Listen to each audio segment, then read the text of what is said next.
বাজেটটি অবশ্যই জনগণকে স্বপ্ন দেখাতে পারে। বর্তমান বাজেট 9,38,000 কোটি টাকা। বাজেটটি অবশ্যই জনগণকে স্বপ্ন দেখাতে পারে, তবে এক্ষেত্রে অপচয় কমাতে হবে, স্বচ্ছতা বাড়াতে হবে, দুর্নীতি না কমালে অতীতের মতো বাজেট বাস্তবায়নে বাধাগ্রস্ত হতে হবে। মাননীয় স্পিকার, আমি পরিষ্কার করে বলতে চাই, আমি পরিষ্কার করে বলছি বা বিশ্বাস করি, I am more than sanguine. আমাদের আসল ঘাটতি হলো এথিক্স অ্যান্ড গুড গভর্নেন্সের। দুর্দান্ত সব ফিচার নিয়ে এলো ক্যাপ্টেন ভিক্টর বাইক। এতে রয়েছে শক্তিশালী রিচার্জেবল ব্যাটারি, ব্লুটুথ এবং exciting music. Captain Victor bike, আনন্দে বাড়ুক শৈশব। এখন থেকে 10 বছর পরে গভর্নমেন্টকে 3 লক্ষ কোটি টাকা সুদ গুনতে হবে, যা অসহায় দরিদ্র মানুষদেরকে তা ধ্বংসাত্মক এবং সেটা হবে অত্যন্ত ক্ষতিকর বোঝাটা বহন করা।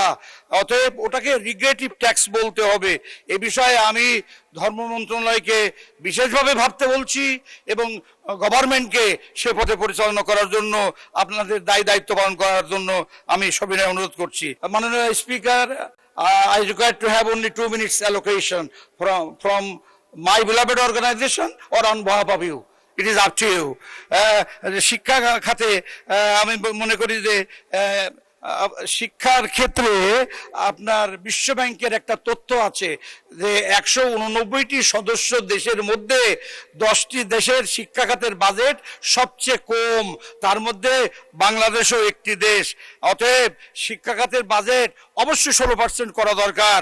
ইবতদায়ী মাদ্রাসাগুলোকে সরকারিকরণ, প্রাথমিক শিক্ষা বাস্তবায়নের উন্নয়নে একান্ত প্রয়োজন। মাননীয় আইনমন্ত্রী আছেন, আমার লানের ডিস্ট্রিক্ট মিনিস্টার সহ প্রধানমন্ত্রী আছেন, আমি সকলের প্রতি মাননীয় স্পিকারের মাধ্যমে বলি, দয়া করে মেহেরবানি করে দখল হয়ে গেছে আমার বেতনা কুদলা নদী, সেগুলোকে দখল মুক্ত করতে হবে, খাল খনন করতে হবে। এছাড়া একটি স্থলবন্দর মহেশপুরের সীমান্তে করা যায় কিনা, যেটা দর্শনা থেকে একটা রেল রাস্তা এনে সেটা মহেশপুরের সীমান্ত দিয়ে জিকরগাছা হয়ে আপনার বেনাপোল বর্ডার ওদিকে মেহেরপুর পর্যন্ত যেতে পারে। কথা তো অনেক, দাবিও অনেক।